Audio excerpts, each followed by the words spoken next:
안녕하세요. 책한민국입니다. 오늘 소개할 책은 질투를 마주할 용기. 지은이는 기시미 이치로. 일본의 철학자이자 심리상담가, 아들러 심리학 전문가이다. 교토대학교 대학원 문학연구과 박사과정을 수료했으며 플라톤 철학을 중심으로 서양 고대 철학을 연구했다. 인간의 사상과 심리에 대한 깊은 관심을 바탕으로 1989년부터 알프레드 아들러 심리학을 함께 연구하고 있다. 프로이트, 융과 함께 심리학의 3대 거장으로 꼽히는 아들러의 사상을 기반으로 인간의 내면과 인간관계의 문제를 꾸준히 탐구해왔다. 그의 저작은 큰 반향을 일으켰으며 2013년 출간된 미움받을 용기는 세계적인 베스트셀러가 되어 아들러 심리학을 대중적으로 확산시키는 데 중요한 역할을 했다. 질투를 마주할 용기에서는 내면의 심리적 갈등이 어떻게 질투와 시기라는 형태로 드러나는지를 다양한 사례를 통해 설명한다. 질투를 마주하는 순간 타인이 아닌 나 자신을 중심으로 살아갈 수 있음을 분명하게 보여준다. 1956년 교토에서 태어났으며 현재는 철학과 아들러 심리학을 바탕으로 집필과 강연 활동을 이어가며 많은 사람의 삶을 돕는 카운슬러로도 활동하고 있다. 일본 아들러 심리학회 고문을 맡고 있다. 어떤 식으로든 질투를 느끼지 않는 사람은 거의 없을 것이다. 우리 모두가 약간의 질투는 너그럽게 봐줘야 한다. 아들러. 아들러는 시기에서 일하고 앞으로 나아가고 문제에 직면할 수 있다면 시기하는 걸 너그럽게 봐줘야 한다고 했습니다. 하지만 시기를 삶의 에너지로 만드는 것이 과연 가능한지 혹은 꼭 시기를 활용할 필요가 있는지는 한 번쯤 생각해 볼 문제라고 봅니다. 질투에는 크게 두 종류가 있습니다. 아들러는 연애 관계나 부모-자식 관계에서 일어나는 질투를 영어로 jealousy라고 했습니다. 이와 별도로 envy라는 단어를 사용하기도 합니다. 이는 자신에게 없는 것을 가진 사람에게 느끼는 감정입니다. 여기서는 두 감정을 구분해서 질투와 시기라고 표현하겠습니다. 어릴 때 부모가 자신보다 다른 형제를 더 사랑한다고 느끼고 부모나 형제자매를 질투하던 아이는 나중에 누군가를 사랑하게 됐을 때도 질투합니다. 자기만 사랑한다고 느꼈던 사람이 자신이 아닌 다른 누군가에게 애정을 쏟거나 혹은 쏟는 것처럼 보이면 말이죠. 자신이 이미 가지고 있다고 믿었던 것을 경쟁자가 빼앗으려 하거나 이미 빼앗겼다고 느끼기 때문입니다. 이러한 질투는 가지고 있던 것을 잃는다는 의미에서 상실과 관련이 있습니다. 질투하는 사람에게는 나와 너의 관계만이 문제이며 자신들의 관계를 위태롭게 하는 존재는 가능하면 무시하고 싶어 합니다. 하지만 현실은 그럴 수 없는 경우가 많습니다. 아들러는 인간의 행동이나 감정을 목적론적으로 봅니다. 사람이 살아가고 행동하고 자기 입장을 찾는 방법은 반드시 목표 설정과 관련이 있다. 일정한 목표를 염두에 두지 않으면 아무것도 생각할 수도 시작할 수도 없기 때문이다. 아들러의 인간 이해. 인간은 어떤 행동을 하려고 할 때 먼저 목표를 설정합니다. 즉, 감정에 떠밀려 행동하는 것이 아니라 목표를 달성하기 위해 행동하고 감정을 만들어낸다는 의미입니다. 여기서 목표는 우월해지고 싶다, 타인을 지배하고 싶다, 혹은 인정받고 싶다 같은 것입니다. 이 목표를 달성하기 위해 성격 혹은 라이프 스타일이 발현되는 것입니다. 아들러는 이 두 단어를 거의 같은 의미로 사용했습니다. 아들러가 말하는 성격, 라이프 스타일의 의미는 어떤 상황에서 목표를 달성하기 위해 선택하는 행동 패턴입니다. 성격은 자신이 결정한 마음의 태도이다. 즉, 인간이 세상과 마주하는 방식이다. 잘 아는 사람을 길에서 마주쳤는데 그가 외면했다고 해봅시다. 이때 상대가 나를 피하거나 미워한다고 여긴다면 당신은 그 사람과 거리를 느끼고 적으로 볼 것입니다.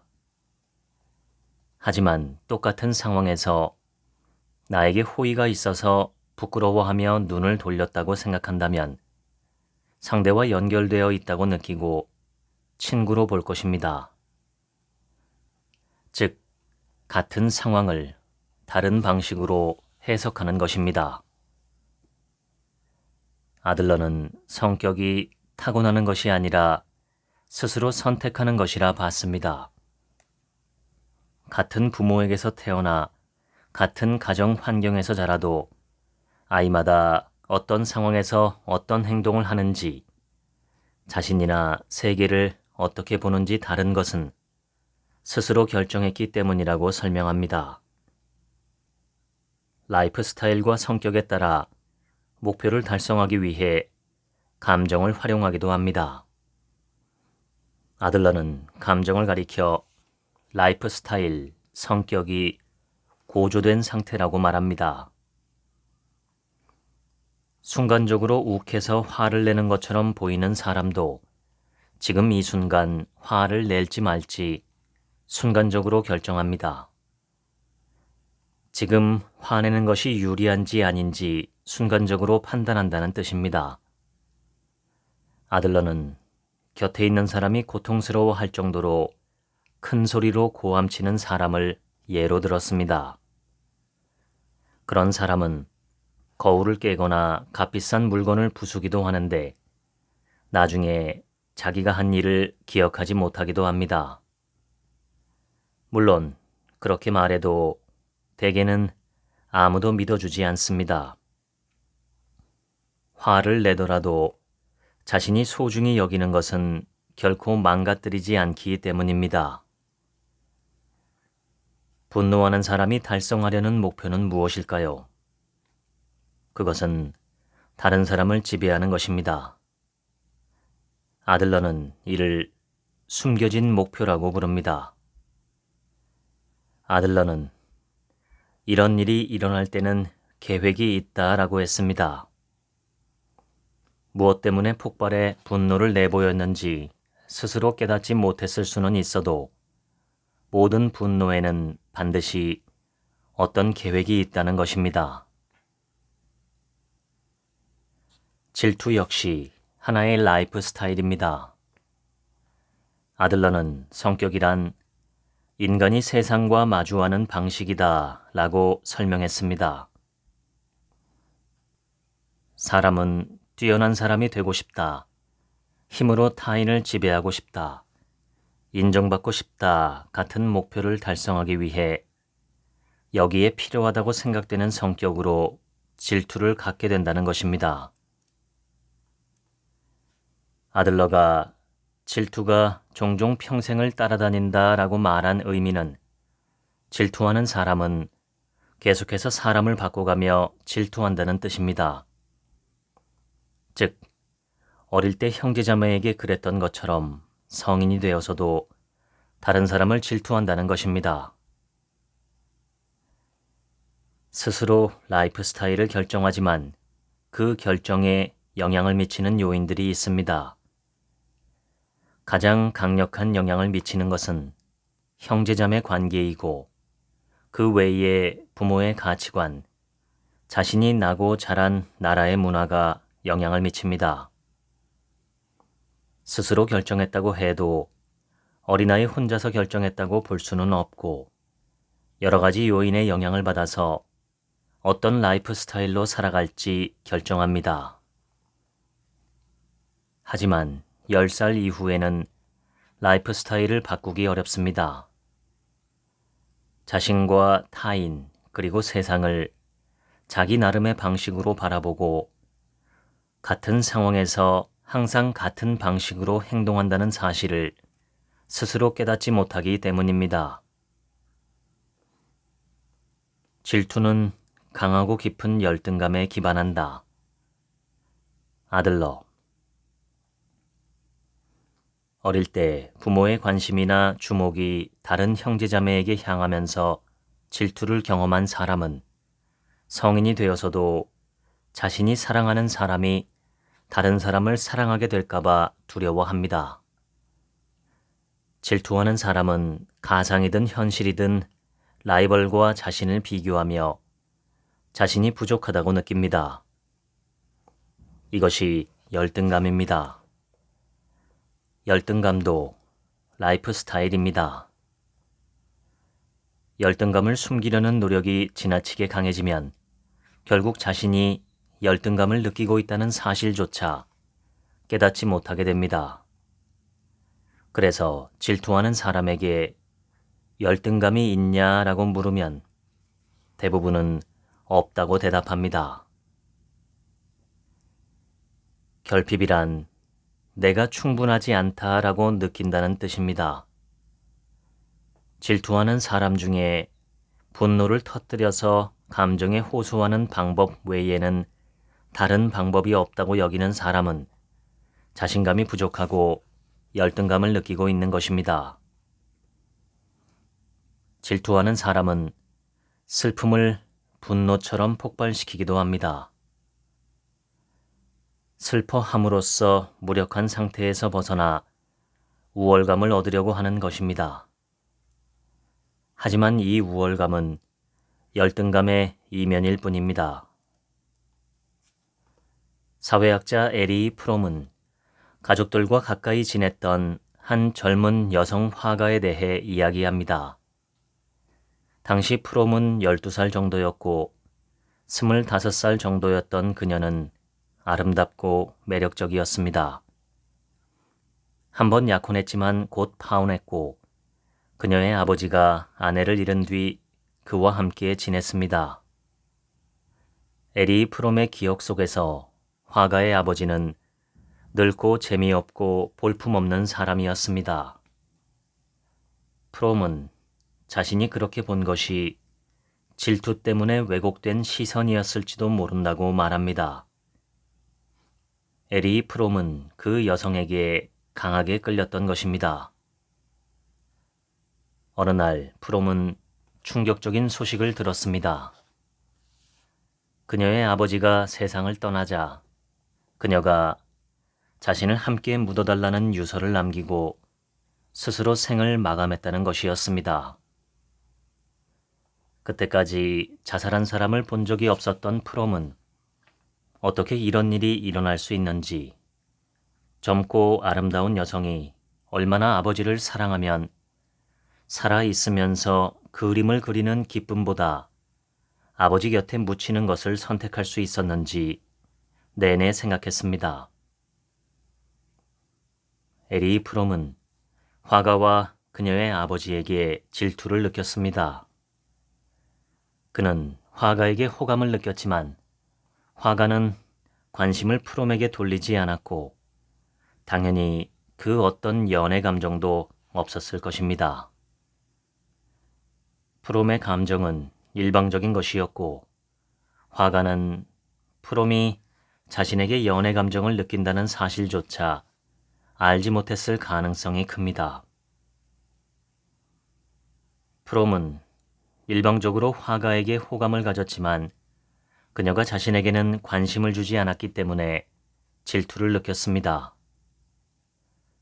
프롬에게 화가는 무엇과도 바꿀 수 없는 존재였습니다. 반면 화가의 아버지는 프롬에게 위협적이었는데도 늙고 재미없고 볼품없는 남자라고 여겼습니다. 이렇게 봐야만 했던 이유는 따로 있습니다. 화가의 아버지를 강력한 라이벌로 인정할 수 없었기 때문입니다. 아들러는 이처럼 자신의 가치를 높이기보다 어떤 식으로든 타인의 가치를 깎아내림으로써 상대적으로 자신의 가치를 높이려는 태도를 가치 저하 경향이라고 말합니다. 타인의 가치를 깎아내려 자신을 높이려는 태도는 열등감의 또 다른 모습입니다. 프롬은 훗날 이 사건을 계기로 인간 행동의 비합리성에 대해 강한 관심을 갖게 되었다고 말한 바 있습니다. 하지만 또 다른 이유가 있었을지도 모릅니다. 그 화가가 자신이 아니라 아버지를 선택했다는 사실, 다시 말해 자신이 아니라 아버지에게 더 큰 의미를 두었다는 사실을 받아들이기 어려웠을지 모릅니다.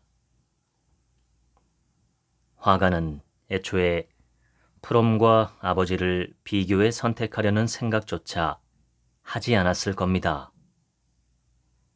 하지만 질투하는 사람의 생각은 종종 비합리적이고 자기중심적인 방향으로 흘러갈 때가 많습니다. 질투는 질투의 대상이 있는 위치까지 자기 자신을 끌어올리려 하기보다 오히려 상대를 자기 수준으로 끌어내리려는 경향을 보인다. 미키 기요시. 자신이 갖지 못한 것을 가진 사람, 성공한 사람에 대해 느끼는 감정은 시기라고 표현하는 편이 적절합니다. 시기는 애초에 자신에게 없는 것, 가지지 못한 것을 가진 사람을 향한 것입니다. 질투는 상실과 관련되고 시기는 결핍과 관련된다고 할 수 있습니다. 아들러는 시기하는 사람에게는 채워지지 않는 허영심이 있다고 지적합니다. 시기하는 사람은 스스로에 대한 평가가 낮기 때문에 다른 사람이 자신을 어떻게 생각하는지 신경 씁니다.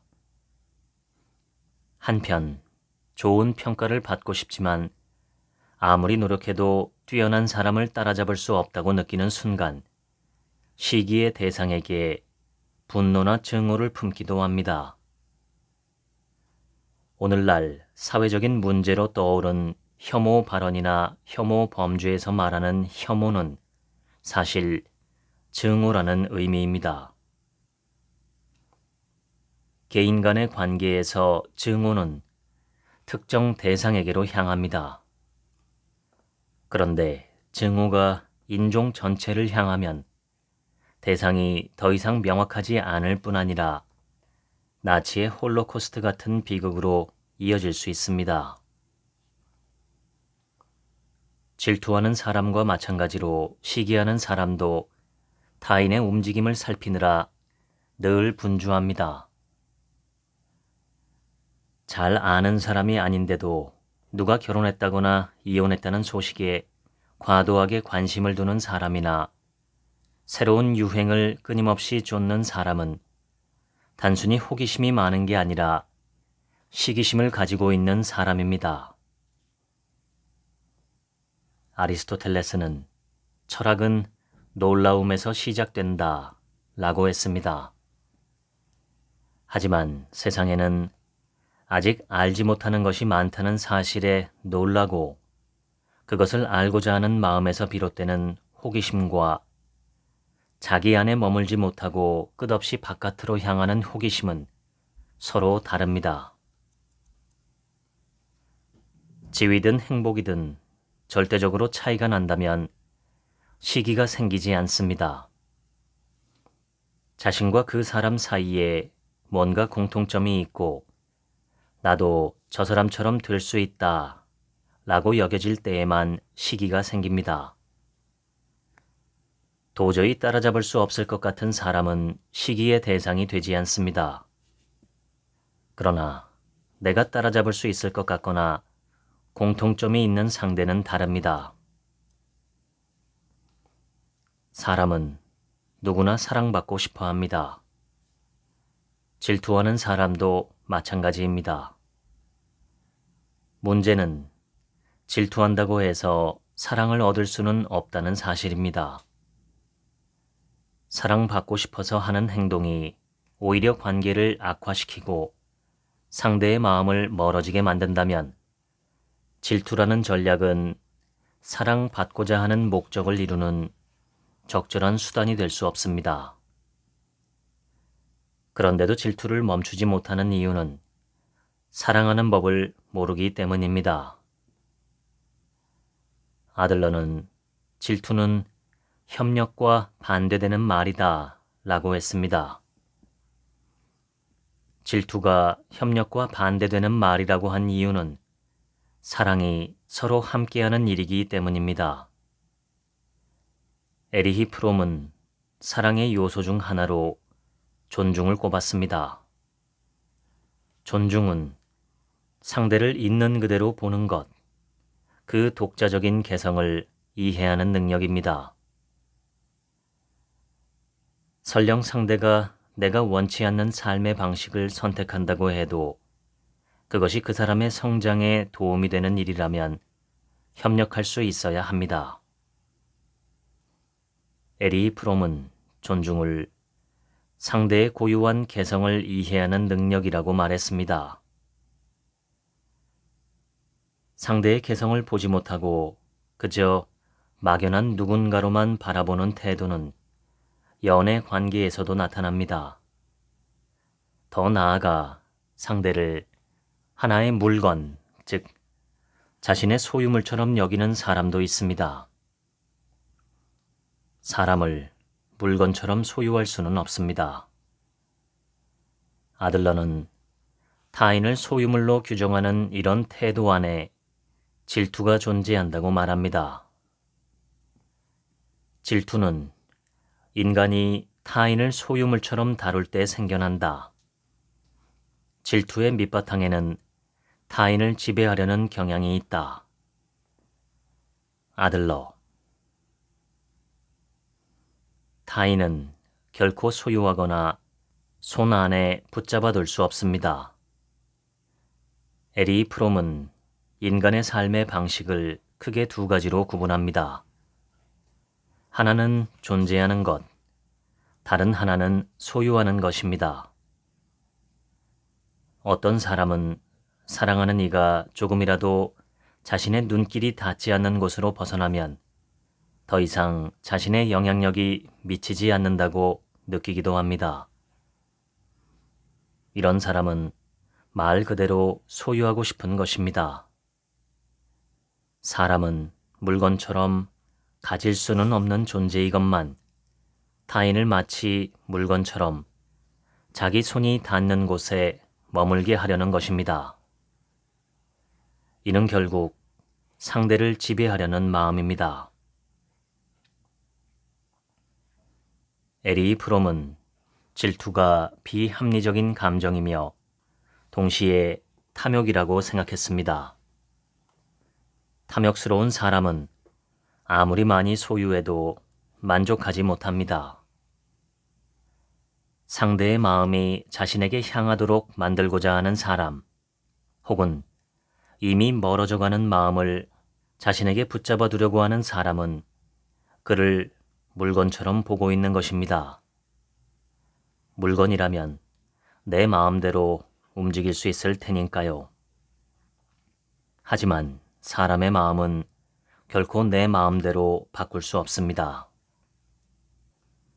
철학자 하타노 세이이치는 인격의 성립에 대해 창문에 기대어 길에 지나가는 사람들을 바라보고 있을 때 눈에 들어오는 존재는 분명 사람이라고는 불리지만 엄밀히 말하면 인격이 아니라 하나의 대상에 가깝다라고 했습니다.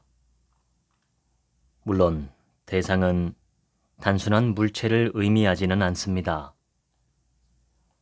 그런데 길을 걸어가던 사람 중 한 명이 자신의 친구라는 것을 알고 말을 걸자 뒤돌아보았습니다. 그는 우리의 친구였고 대화를 나누었다. 그의 모습은 더 이상 단순해 보이는 객체가 아니었다. 그는 이제 서로 이야기를 나누고 서로 실제적인 관계를 맺고 행동하는 주체의 표현이다. 인격이 성립하는 것이다. 인격이란 개성을 가진 개인, 다른 누구도 아닌 바로 그 사람을 의미합니다. 시기는 자신과 타인을 비교하는 데서 생겨납니다. 문제는 단지 비교하는 데서 그치지 않고 자신이 타인보다 뒤처진다는 열등감을 느낀다는 사실입니다. 그렇습니다. 시기는 열등감입니다. 사람들은 목표와의 거리가 너무 멀면 그 거리를 좁히기 위해 노력하기보다는 그 거리감에 압도당하곤 합니다. 자신보다 훨씬 뛰어난 사람을 봤을 때도 마찬가지입니다. 도저히 이길 수 없다고 느꼈을 때 노력하려 하지 않고 시기하는 순간 포기해 버리는 것입니다. 시기하기 때문에 포기하는 것이 아니라 포기하기 위해 시기한다는 게 사실에 더 가깝습니다. 시기에서 자유로워지고 싶다면 우선 타인과 비교하는 것을 멈춰야 합니다. 시기하는 사람은 자신이 시기하고 있다는 사실을 다른 사람에게 들킬까봐 두려워할 뿐만 아니라 스스로도 그 사실을 인정하기 싫어합니다. 저는 50살이 막 지났을 무렵 심근경색으로 쓰러진 적이 있습니다. 병원에 입원해 있을 때 그해 4월에 철학 교수로 임용된 한 친구가 꿈에 나타났습니다. 잘 됐다. 축하해. 제가 이렇게 말하자 항상 냉정하고 침착하던 그가 말했습니다. 사실 넌 그런 말을 할 생각이 아니었겠지? 물론 현실에서 그가 이렇게 말했을 리는 없습니다. 하지만 꿈속에서는 그렇게 말했습니다. 입원하기 전 저는 그 친구에게서 대학에 임용되었다는 소식이 담긴 엽서를 받았습니다. 그 엽서는 전형적인 형식으로 인쇄되어 있었고 따로 메시지는 첨부되어 있지 않았습니다. 다만 그 엽서에 메일 주소가 적혀 있었던 것이 떠올랐습니다. 저는 그에게 메일을 보내기로 마음먹고 아내에게 엽서를 병원으로 가져와 달라고 부탁했습니다.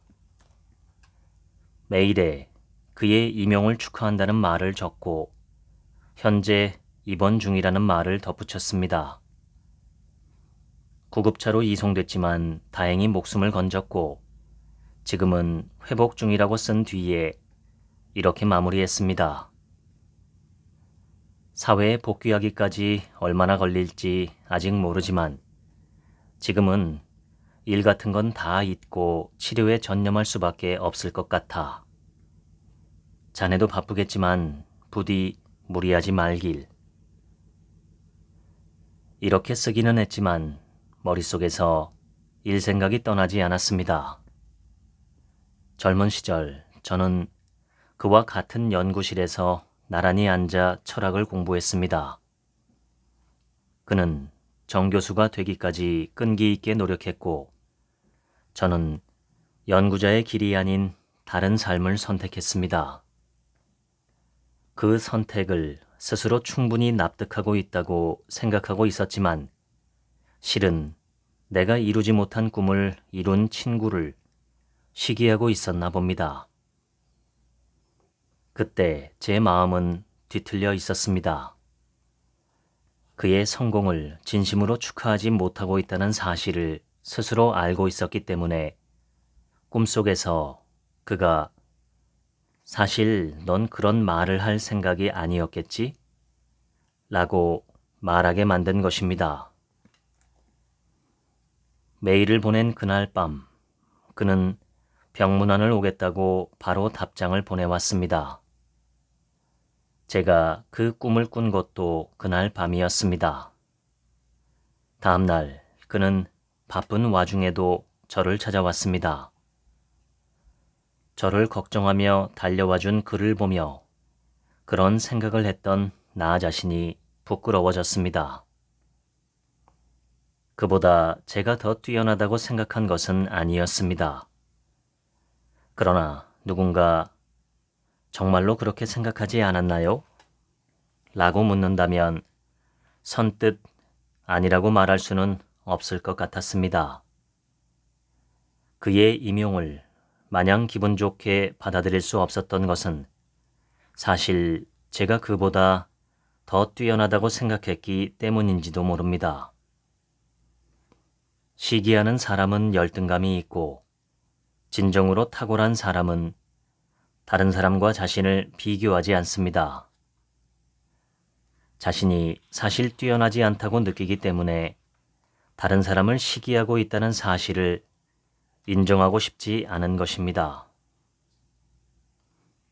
저 역시 다른 사람을 시기한다는 걸 인정하고 싶지 않았습니다. 대학 교수가 되지 않고 독립연구자로 살아가는 길을 스스로 선택했다고 믿고 있었습니다. 하지만 친구의 교수 임용 소식을 들었을 때 내 선택의 이유가 나 자신이 뛰어나지 않다는 사실을 가리기 위해서가 아니었을까 하는 생각이 문득 들었습니다. 아직 내 안에 열등감이 남아 있었던 것입니다. 자신이 다른 사람에게 미치지 못한다고 느끼면 행복해질 수 없습니다. 비교하지 말고 자신이 할 수 있는 데서부터 시작하는 것이 최선입니다. 예를 들어 소설가가 어떤 상을 받기 위해 소설을 쓰지는 않을 테지만 만약 수상을 기대했다가 상을 받지 못했다면 어떨까요? 그럴 땐 상을 받은 사람을 시기하기보다 자신의 소설을 계속 써가는 수밖에 없습니다. 다른 사람의 성공을 듣고 낙담하거나 성공한 사람의 가치를 깎아내리거나 다른 사람의 일을 방해해도 아무것도 달라지지 않습니다. 한 친구에게서 이런 이야기를 들은 적이 있습니다. 그는 대학에서 축구를 했습니다. 뛰어난 선수였고 장래 프로 축구 선수가 될 것이라는 기대를 받았습니다. 하지만 부상을 당하는 바람에 프로 선수가 되는 것을 포기할 수밖에 없었습니다. 그는 40살이 될 때까지 축구 경기 중계를 볼 수 없었다고 말했습니다. 함께 경쟁했던 동료들이 프로 선수가 되어 경기에 출전하는 모습을 보기 힘들었던 것입니다. 그런 그가 40살이 되어서야 경기를 볼 수 있게 된 건 많은 동료들이 은퇴했기 때문이었습니다. 왜 내가 아니라 저 녀석들이 프로가 됐을까 하고 생각했던 건가요? 라고 묻자 그는 곧바로 그렇다고 대답했습니다. 그는 프로 선수가 된 동료를 시기했습니다. 하지만 40살이 될 때까지 그렇게 오랫동안 시기할 필요는 없었을지도 모릅니다. 누구나 부상이나 질병 등 뜻밖의 일을 겪고 그로 인해 자신이 하고 싶었던 일을 하지 못하게 되는 경우가 있습니다. 그럴 때는 지금 상황에서 할 수 있는 일을 해나갈 수밖에 없습니다. 그는 축구를 단념할 때는 참담한 심정이었을 것입니다. 하지만 계속 축구를 하는 친구와 자신을 비교하며 만약 다치지 않고 축구를 계속했더라면 그 친구보다 훨씬 우수한 선수가 되었을 거라는 가능성 속에서 살지 않을 수 있었습니다. 축구를 할 수 없게 되었더라도 자신의 인생은 살아갈 수 있었을 테니까요. 축구 선수로 사는 인생과 그 외의 일을 하며 사는 인생은 다르겠지만 어떤 인생이 더 나은지 우열을 가릴 수는 없는 것입니다. 우리가 어떤 삶을 살아갈지는 지금부터 선택하고 만들어갈 수 있습니다. 성공은 비교할 수도 있고 흉내낼 수도 있습니다. 하지만 행복은 비교할 수도 흉내낼 수도 없습니다. 행복은 각자에게 고유한 것이기 때문입니다. 행복이 이처럼 질적인 것이고 각자에게 고유한 것임을 알게 되면 성공한 사람을 시기하지 않게 됩니다. 질투는 양적인 것 위에서 작동하지만 어떤 일의 가치는 양적으로 측정할 수 없습니다. 작가나 편집자가 베스트셀러를 내는데 매달리는 경우를 생각해 볼까요? 책이 얼마나 팔렸는가 하는 숫자가 책의 가치를 분명히 보여준다고 생각하는 사람도 많을 것입니다. 그러나 책의 가치를 과연 이런 양적 기준으로 측정할 수 있을까요?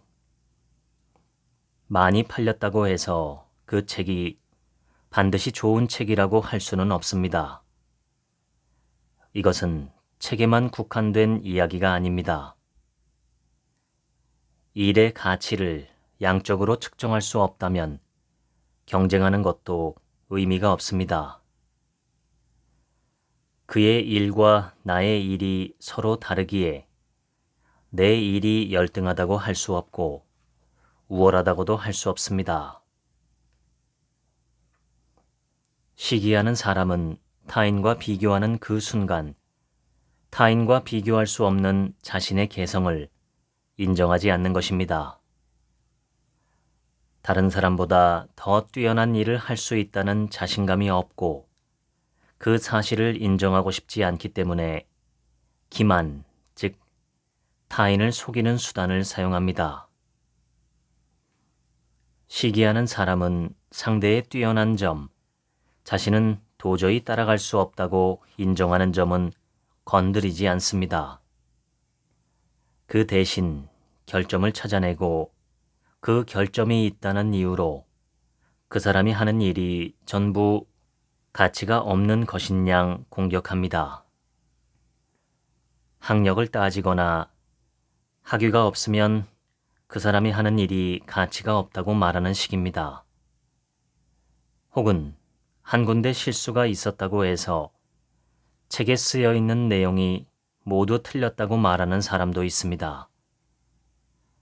강연 후에 질문하는 사람이 강연 내용과는 관계없는 내용을 비판하는 경우도 있습니다. 모두 타인을 공격하고 타인의 가치를 깎아내려서 상대적으로 자신의 가치를 높이려 하는 행동입니다. 하지만 정작 자신이 질투하는 부분, 자신이 도달할 수 없다고 느끼는 부분은 피해서 공격합니다. 부모는 자기 아이에게 속성을 부여합니다. 너는 착한 아이야. 너는 똑똑해. 라고 말하는 것이죠. 속성은 아이에게 속해 있는 성질일 뿐입니다.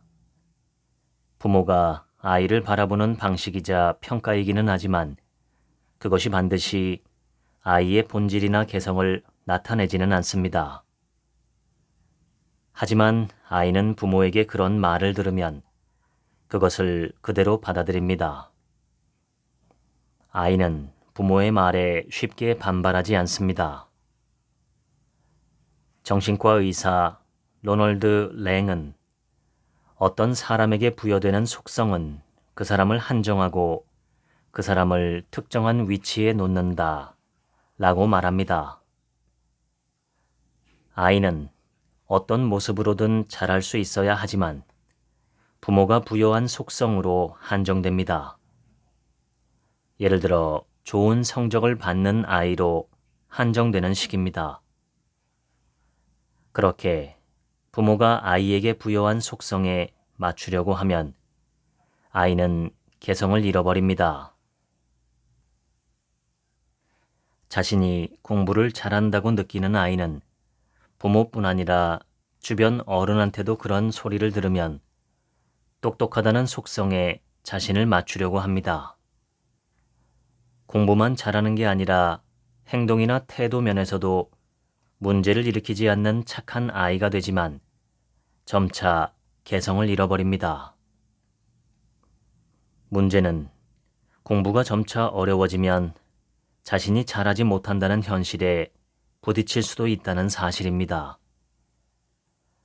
학창 시절에는 공부를 잘하고 유능하다고 생각했는데 사회에 나와서는 하는 일에서 실패를 경험하면서 자신이 사실 유능하지 않은 것은 아닐까 생각하게 되는 경우도 있습니다.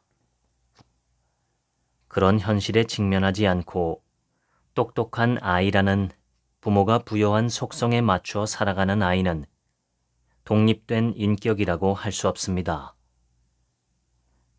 아이의 관점에서 보면 부모가 부여한 속성을 받아들인 채 사는 것은 자신의 인생을 사는 것이 아닙니다. 부모에게서 독립하지 못하고 자립하지 못한 아이는 자기 인생인데도 부모가 결정해 주길 바랍니다. 그런 의미에서 부모가 부여한 속성을 받아들이는 아이는 부모에게 의존적입니다. 어른이 된 후에도 마찬가지입니다. 언제까지 다른 사람이 부여한 속성을 받아들이며 살아갈 건가요? 자신의 인생을 스스로 결정해야 합니다.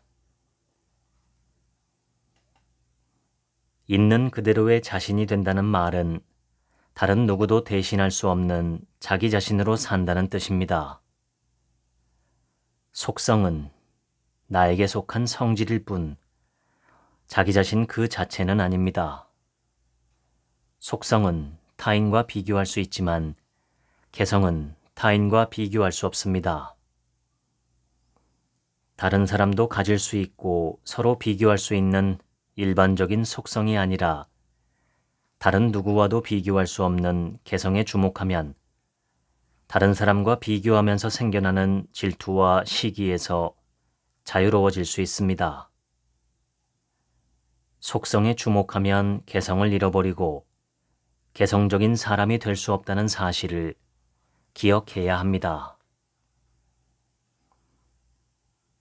자신이 우수하다고 생각하는 사람은 다른 사람에게서 그 말을 들으면 우수함이라는 속성에 자신을 맞춰야 한다고 느낍니다. 속성에 자신을 맞춘다는 것은 한 개인으로서 생각하고 행동하기를 멈추고 자신에게 주어진 역할만 수행한다는 의미이기도 합니다. 미키 기요시는 자연뿐만 아니라 사회도 우리의 환경이다 라고 말합니다. 사회의 최소 단위는 나와 너로 우리는 인간관계 안에서 살아갑니다. 그는 또한 인간과 환경은 인간이 환경으로부터 영향을 받고 동시에 영향을 주는 관계에 있다 라고 말합니다. 그렇다면 인간관계라는 환경에 작용하는 것이 왜 자아를 형성하는 일이 되는 것일까요? 나는 당신에게 영향을 미치고 당신도 나에게 영향을 미침으로써 사회가 만들어지기 때문입니다. 즉, 영향은 상호적이며 일방적이지 않습니다. 인간관계가 상호적이기에 타인에게 작용을 가하면 관계의 모습은 반드시 변합니다. 특별히 무언가 하지 않더라도 이미 다른 환경이 만들어지는 것입니다. 서로 사랑하는 두 사람의 관계도 마찬가지입니다.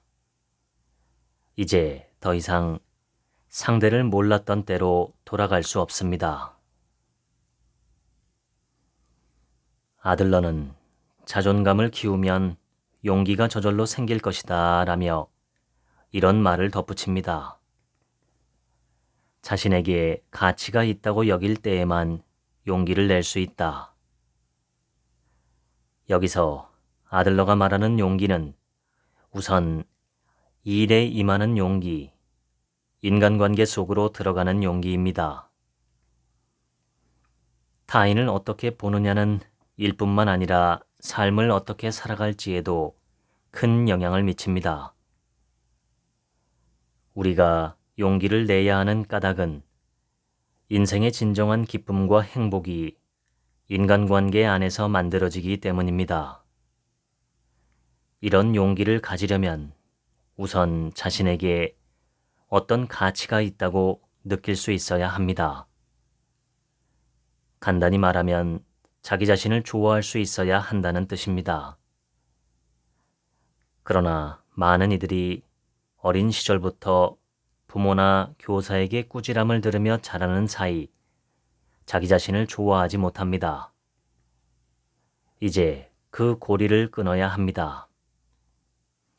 나조차 나를 좋아할 수 없는데 다른 사람이 어떻게 나를 좋아해 줄 수 있을까?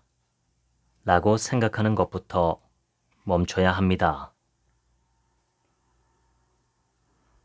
살아있다는 것에 이미 가치가 있다는 말은 터무니없는 말이 아닙니다. 어린아이는 아무것도 하지 않아도 주변의 어른에게 행복과 기쁨을 줍니다. 아무것도 하지 않는다 하여 그 아이에게 가치가 없다고 생각하는 사람은 없을 것입니다. 아이가 살아있다는 것만으로 가치가 있다면 어른도 마찬가지입니다. 어른이 되어 일하게 되면 무언가를 이뤄내어 타인에게 기여할 수 있습니다. 그러나 기본은 언제나 살아있다는 것, 그 자체입니다. 살아있다는 것에 가치가 있고 살아있기에 타인에게 기여할 수 있다는 것은 어린아이였을 때와 다르지 않습니다. 자신의 일이 지닌 가치를 다른 사람이 높이 평가하든 그렇지 않든 스스로는 그 가치를 인정할 수 있어야 합니다. 다른 사람의 일과 비교할 필요는 없습니다. 인생의 매 순간은 자신이 전부입니다. 아들러는 열등감과 함께 우월성 추구라는 말도 사용합니다. 이는 더 나아지려고 노력한다는 뜻입니다. 타인에 비해 자신이 뒤처져 있다고 느끼는 열등감에서 벗어나기 위해 다른 사람보다 더 우월해지려고 노력한다는 것입니다. 현대 사회에서 타인과의 경쟁에서 이기려는 태도는 일반적입니다. 하지만 경쟁에서 진 사람은 물론이고 이긴 사람조차 계속해서 이길 수는 없다고 생각하며 늘 불안해합니다. 경쟁은 정신 건강의 가장 큰 위험 요소입니다. 아들러는 유용한 열등감도 있다고 생각했습니다. 타인과 비교해서 열등감을 느끼는 게 아니라 열등감에서 우월감으로 흐르는 것이라면 열등감이 유용할 수 있다는 것입니다. 우월성의 추구 역시 타인보다 우월해지려는 것이 아니라 그냥 나 자체가 더 나은 상태로 나가고자 하는 것이라면 유용합니다. 아들러는 우월성 추구에 대해 다음과 같이 말합니다. 모든 사람에게 동기를 부여하고 우리가 문화에 기여하는 모든 것의 원천은 우월성 추구이다. 인간의 삶 전체는 이 활동의 큰 방향에 따라, 즉 아래에서 위로, 마이너스에서 플러스로, 패배에서 승리로 진행된다. 위에 인용한 아들러의 말을 살펴보면 인간의 생활은 아래 마이너스 패배에서 위 플러스 승리로 움직이는 것처럼 보입니다. 열등감은 실제로 부족하다는 것이 아니라 뒤처져 있다고 느끼는 것입니다. 말 그대로 열등하다는 감입니다. 비록 타인과 비교하지 않더라도 위 플러스 승리를 목표로 삼는다면 자신은 현재 아래 마이너스 패배 상태에 있다고 생각하는 것입니다. 하지만 그렇지 않습니다. 예를 들어 나이 들거나 병에 걸려 신체를 자유롭게 움직일 수 없게 된 사람은 아래 마이너스 패배 상태에 있는 것이 아니라 단지 병에 걸린 상태에 있을 뿐입니다. 건강한 상태와 비교해서 뒤떨어지는 것은 아니란 의미입니다. 또 무언가에 대한 지식이 없다고 해서 열등한 것은 아닙니다. 단지 모르는 것일 뿐 모른다고 해서 열등하다고 말할 수는 없습니다. 나이가 들어 병에 걸리면 돌이킬 수 없다고 느끼는 사람이 많은 것 같습니다. 그렇게 느끼는 사람에게 그저 병에 걸렸을 뿐 건강한 상태와 비교해 뒤떨어지지 않는다. 그저 나이가 들었을 뿐 젊은 사람과 비교해도 뒤처지지 않는다고 말해도 잘 받아들이지 못합니다. 그만큼 우열이라는 생각에 사로잡혀 있기 때문입니다. 병에 걸리는 것을 마이너스라고 여기는 이유는 생산성의 가치가 있다. 즉, 무언가를 할 수 있는 것은 플러스, 할 수 없는 것은 마이너스라고 보기 때문입니다. 회복할 가망이 없는 병에 걸리거나 나이가 들면 불가역적이라 더는 되돌릴 수 없습니다. 그렇게 되면 플러스가 될 수 없어서 우월성을 추구할 수 없습니다. 우월성 추구를 이처럼 아래 마이너스 패배에서 위 플러스 승리로 진행되는 거라고 생각하면 아무래도 우열로 생각하게 됩니다. 이럴 때는 상하가 아니라 전후로 생각할 수도 있습니다. 인생을 각자의 속도로 걸어가는 것이라고 생각하면 어떤 상태에 있는 사람이든 우열을 따지지 않아도 됩니다. 인간의 삶을 각각의 출발점에서 직선으로 뻗어나가는 것이라고 보지 않아야 합니다.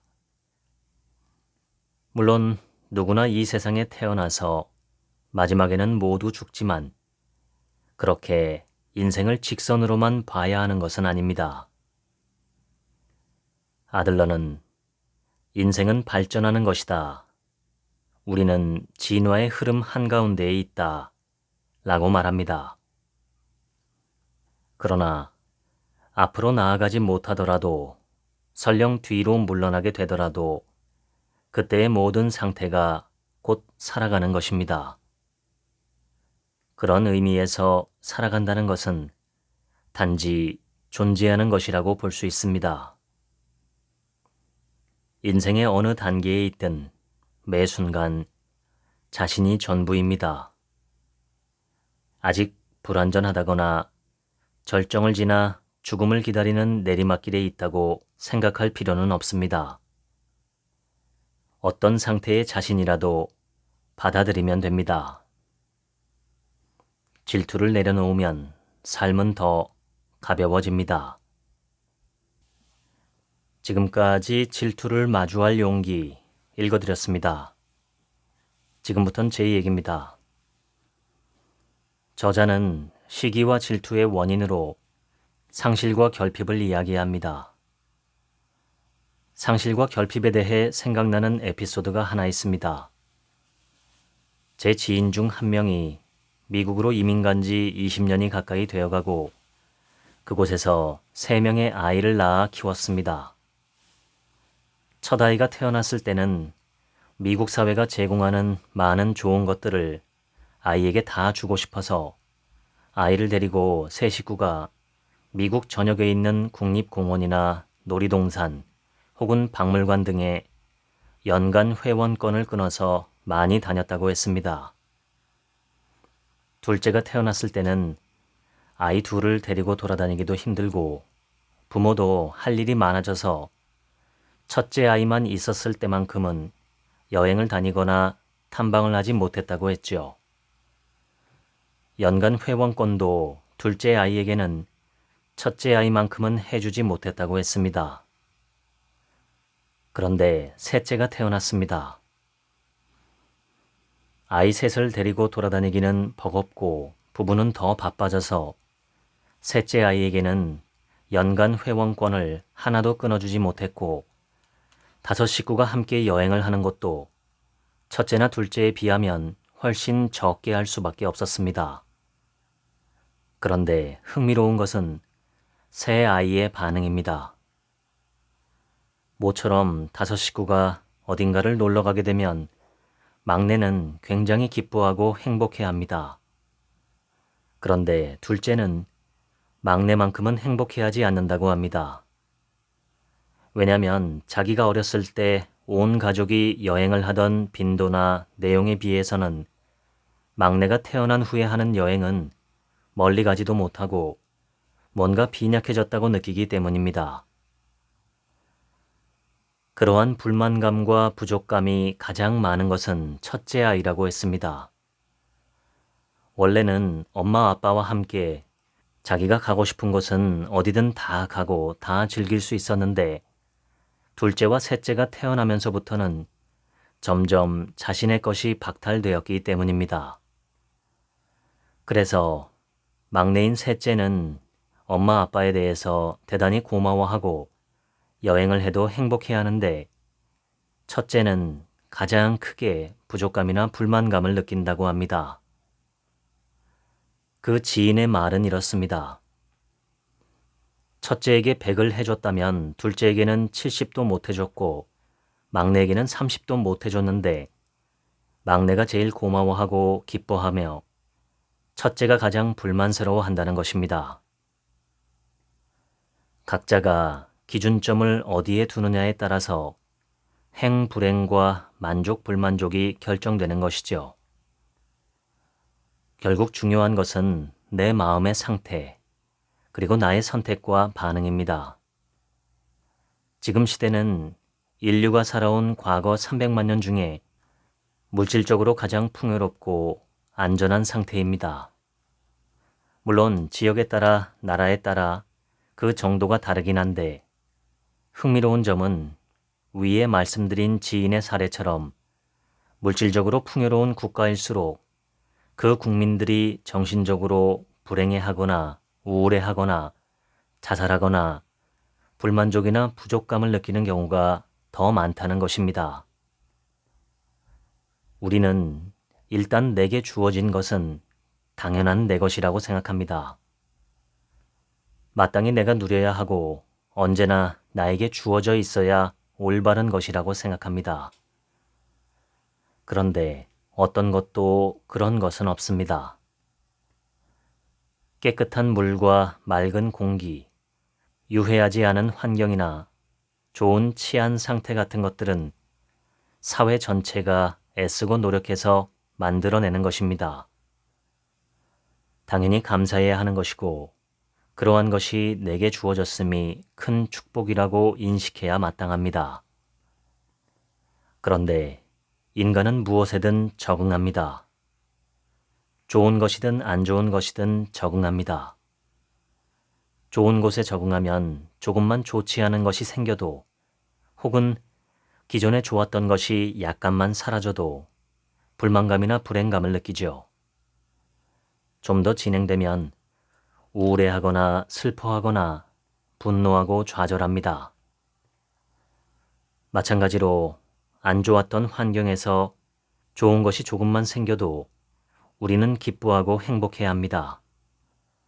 다만 오래 가지는 않죠. 향상됨으로 인한 행복감이나 만족감은 열악해짐으로 인한 불행감이나 불만족감보다 지속시간이 훨씬 짧은 것 같습니다. 그래서 은혜는 물에 새기고 원수는 돌에 새긴다는 말도 있죠. 고마운 것, 감사한 것, 뜻밖의 행운은 금세 잊어버리고 불만스러운 것, 불쾌감을 느꼈던 것들은 평생 기억합니다. 이것을 부정편향이라고도 합니다. 우리는 겁이 많고 유달리 조심스러웠던 사람들의 후손입니다. 그러므로 이런 특성을 두고 도덕적으로 좋다 나쁘다 평가하기는 어렵지만 우리 삶에 미치는 유익함과 해로움의 기준으로 볼 때 유익함보다는 해로움 쪽에 가깝지 않나 생각합니다. 시기와 질투를 극복하는 간단한 방법 3가지를 제시하겠습니다. 첫째는 어떤 좋은 것이든 당연하게 여기지 않는 것입니다. 둘째는 작은 것에도 감사하는 것입니다. 예수는 항상 기뻐하라, 모든 일에 감사하라고 가르쳤습니다. 붓다도 하루 한 끼 걸식을 하면서 어떤 음식이든 감사한 마음으로 받아 먹었습니다. 인생은 불만스러워하기로 작정하면 만족스러운 것은 티끌만큼도 찾기가 어렵습니다. 반대로 기뻐하고 감사하고 만족스러워하기로 작정하면 날마다 행복할 수 있습니다. 물론 이러한 양극단에 처한 사람은 극소수겠지만 되도록 기뻐하시고 감사하시고 만족스럽게 여기는 마음을 품으시면 어떨까요? 그렇다고 해서 발전이 없다고 생각한다면 매우 짧은 생각입니다. 실제 미국의 심리학자들은 감사하고 만족감을 느끼는 사람들의 발전이 불만스러워하고 불평하는 사람들보다 훨씬 더 크고 빠르다고 실증적으로 검증했습니다. 삶을 괴롭게 만드는 부정편향을 극복하고 시기와 질투는 치우시고 언제나 기쁘고 감사한 삶, 행복한 삶을 사시면 좋겠습니다. 지금까지 책 한 민국의 하루치 생각이었습니다. 들어주셔서 감사합니다.